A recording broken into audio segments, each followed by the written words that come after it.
I want to say thank you to you as well. You truly will be missed. You know, my mom used to have this saying, let the work that I do speak for me. When I'm gone and resting in my grave, let the work that I do speak for me. And I think that really holds true with you, listening to all of the accolades and the high praises for you.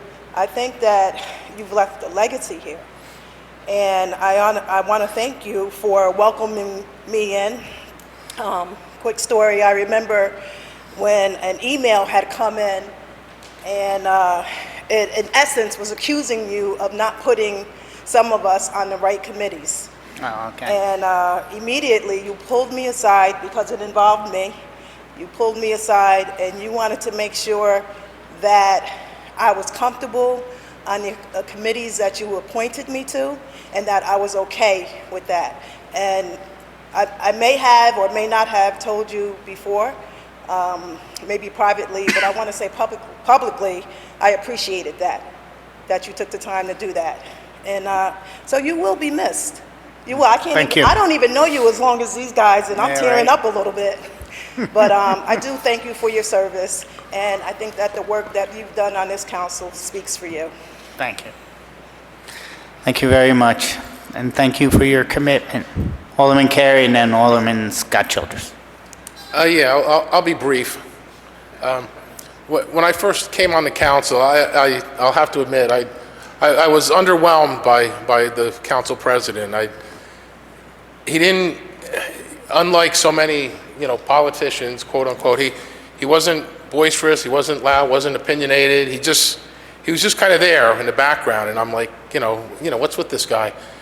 But the thing I appreciated, I learned early on, is there were six. Elisa was there. There were six of us that were brand new. So there were, next year we're going to have, one's moving to president and two new here. So it's going to be a very experienced group next year. We came in with six brand new people, and we're at these committee meetings, and he just kind of sat in the background and let us learn, let us hash it out, let us make the same mistakes possibly that maybe they've made in the past, and he didn't tell us what to do. He just kind of, in his own subtle way, guided us. If he saw we were heading off the tracks, he would pull us aside and take care of it. But the one thing I noticed is when you had a question and you went to Jim, he was like an encyclopedia. He knows everything about the city of Kingston, everything I think that has to do with government. He seemed to know, and I was blown away when I started actually picking his brain and finding out all the knowledge this man has.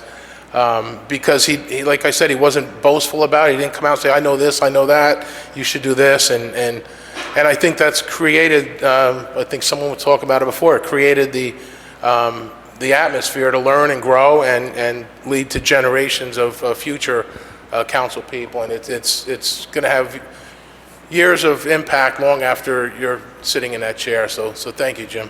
Thank you, Bill. Alderman Scott Childers. I moved to Kingston in 2005, and not long thereafter we began to hear that there were two Kingstons. There was the old Kingston, there was the new Kingston. Me, having moved here in 2005, clearly I was part of New Kingston. But as a professor of history, I am very sensitive to the fact that cities have their own stories, their own past, and I was sensitive to the fact that I was stepping into that. And I became even more aware of that after joining the council and sitting at tables with you. You, as Bill just pointed out, your encyclopedic knowledge, but also your joy at telling the stories of the past. You have provided the history that makes us better people for being here now.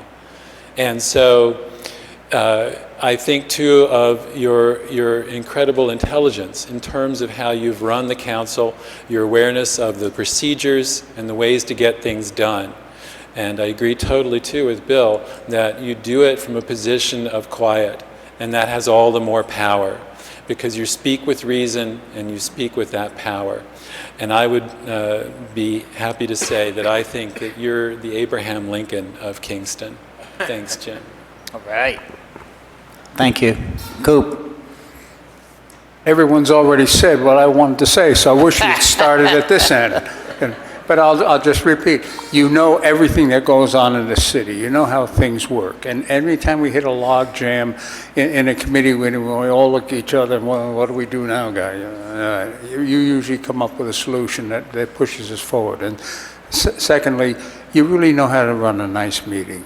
These are really smoothly operating meetings, and I Thank know you, it Doug. wasn't always that way, and that takes a special skill. Thanks. Good luck Thank you. in the next chapter. Thank you. Controller Morel?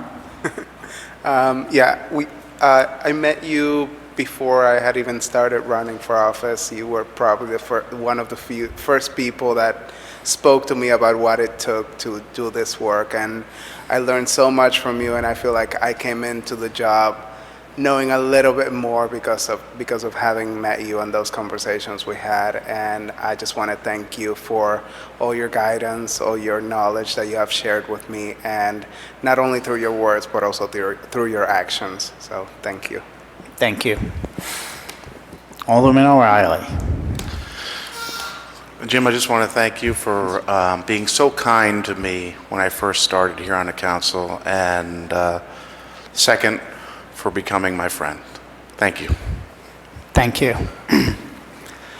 Okay, before I, make a motion to adjourn or ask for anything, I also want to thank the departments of the city, and especially the city clerk's office, which kind of does all the work for the council, and you probably think a little bit that they do, but believe me, they do it all. And if you ever have a question, they take care of it, and they get you whatever you need. So indirectly, that's like our secretaries and, whatever we need. That's what they do for us. So whoever deal with them with kindness and respect, because they got a lot of other things going on down there, and, they still take time to, take care of our needs. So thank you, girls.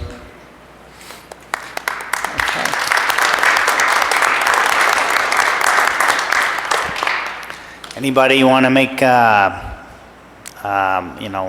close the meeting in honor of Alderman Schott?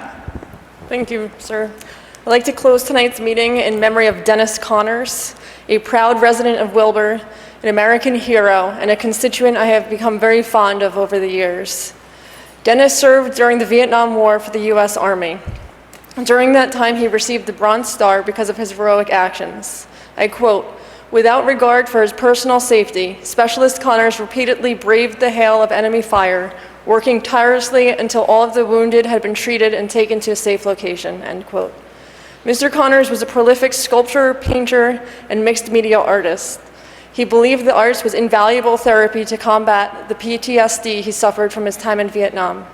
The stories I have been reading on Facebook over the past few days talk of him as a tremendous mentor and inspiration for so many's own personal artistic growth. Mr. Connors also worked for the Kingston School District as an elementary school librarian and a coach for wrestling, volleyball, and tennis. Mr. Connors loved Kingston and he loved Wilbur. He spent many years advocating for his community. He volunteered at the Trolley Museum and drove the trolley down to Kingston Point. He volunteered at the Art Society of Kingston and the Clinton Avenue Methodist Church Soup Kitchen, and was a lifetime member of the AOH and the VFW. I respected him as a constituent who pushed me to be my best, and admired him as an artist who inspired the way I attempt as an artist myself, and I really valued him as a person. I will miss him. My condolences to his wife Valerie and children Christina, Colleen, James, and Patrick, and to Mr. Connors, job well done, sir. Be thou at peace. Thank you. Anyone else? Alderman Shabbat? Thank you. I'd like to close in memory of Leroy Washington Sr., also known as Tink. Tink came here, he served in Korea and came to Kingston. I never quite got an answer why he came to Kingston, but he came here, worked at the brickyards, construction. He's been a long-time member of the Legion and VFW.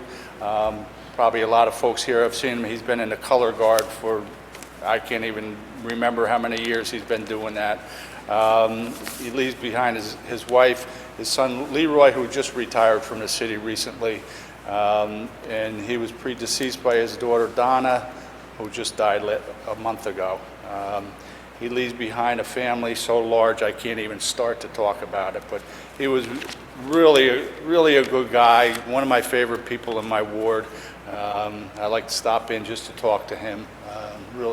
Really great guy. I'm going to miss him. Alderman Davis. President, I'd like to close in memory of my cousin, Marcus Tyrone Wilson. We called him Tyrone. He died down in North Carolina on November the 1st. Graduated Kingston High School.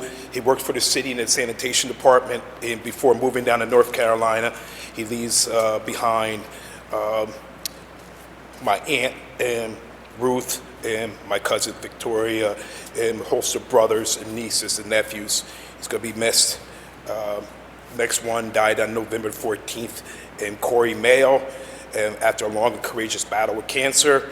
And also, this is a person I knew growing up who attended Kingston High School and leaves behind family and friends that live in Kingston. And the last one I want to close in is Jeanette Wren, who passed away on Sunday, November 17th. She was a graduate of St. Peter's School in Rosendale. In 1970, graduated the final class of the Kingston Hospital School of Nursing. She leaves behind, survived by her husband of 49 years. I refer to him always as Deputy Chief, and former Deputy Chief of the Kingston Fire Department, Deputy Wren. And she leaves behind two sons who are current firefighters that when I was a firefighter, I've served with them, and they're still on there. Ernie Wren III and Brian Wren. And so, thank you. Thank you. Anyone else? Okay, before I ask for a motion to adjourn, again, I want to thank everyone for their kind words, the mayor, all the aldermen, and I'd also like to thank our corporation counsel, Kevin Bryant, who also is a vital part of the council. Whenever you have a legal issue or question, you go to his office and doors are always open. You might not get the answer you're looking for, but you will get an answer legally what it should be. So, thank you, Kevin. To get a motion to adjourn? Motion. All in favor? Aye. Opposed? We hereby stand adjourned. I can't say until the next regular scheduled meeting, until the next meeting by my predecessor.